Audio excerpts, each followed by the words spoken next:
feel? It feels good. I'm enjoying it a lot. Yeah, it's probably an understatement. I'm loving it so far. Been an absolute blessing to work with these guys and be here.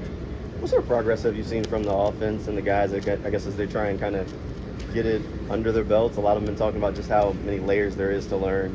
Yeah, there's definitely a lot of details that the guys are working at. We're getting down. The progress is one of those things that's incremental. It's day by day, and then you kind of look back after a week or 2 weeks or 3 weeks and recognize how much you've really moved from that initial starting point. So it's hard to notice some of that progress on a day-to-day basis because it is so incremental. It's 1%, 2%, 3% here and there. But when you add it up at the end, you turn around and you have something to be proud about. Those two OTAs and mandatory minicamp. I think just the culmination of everything you've worked towards, really that level of mastery. Even if you're not at mastery, you're working towards that level of mastery that some of the guys have probably talked about, trying to get it automatic, just that play speed, that processing speed, the way they work, that thing speeding up when they're out on the field.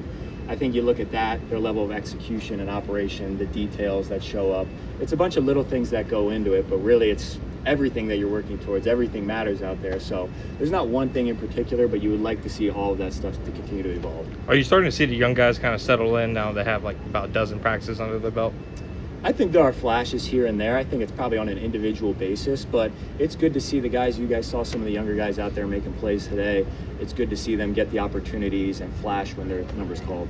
Is it tough to get a feel where the running backs in the running game are at this time of year? No pads, that kind of thing? Yeah, that's always difficult. That's kind of the nature of the beast at this time of year. Without the offensive line with pads on, defensive line without pads on, there's not true holes. You're not declaring blocks.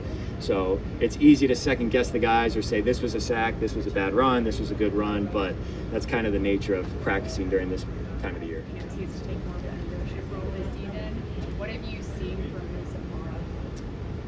I think his work ethic, first and foremost, is hopefully a leadership attribute that the guys can model and see what he does on a day-to-day basis. But I think from a leadership standpoint or just from a player standpoint, you see a guy with a lot of potential to continue to grow, whether it's in the pass game, the run game, a guy with a lot of physical traits that can be that balanced tight end and do a lot of different things that this offense will ask him to do. I think the encouraging thing is the type of guy he is and the way he works. If he continues to work at it, you see the potential and you see the opportunity for growth, not just throughout this spring, but hopefully into training camp and beyond.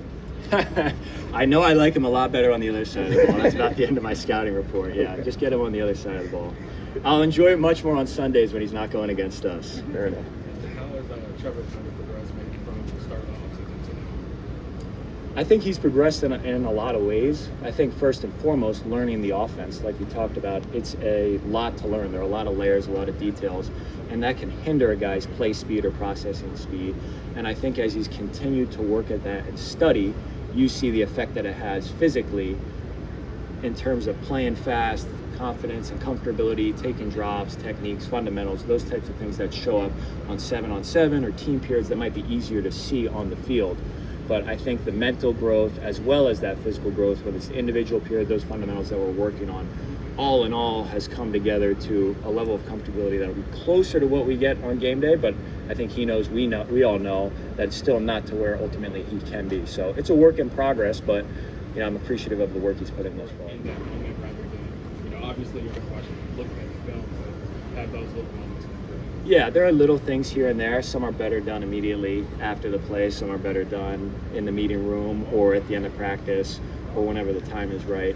But he's been really good about taking coaching and progressing and learning from one rep to the next, taking each rep as its own. So fortunate to have a guy who's willing to do that in order to improve on a rep-to-rep basis or play-to-play basis or even rack-to-rack in between periods.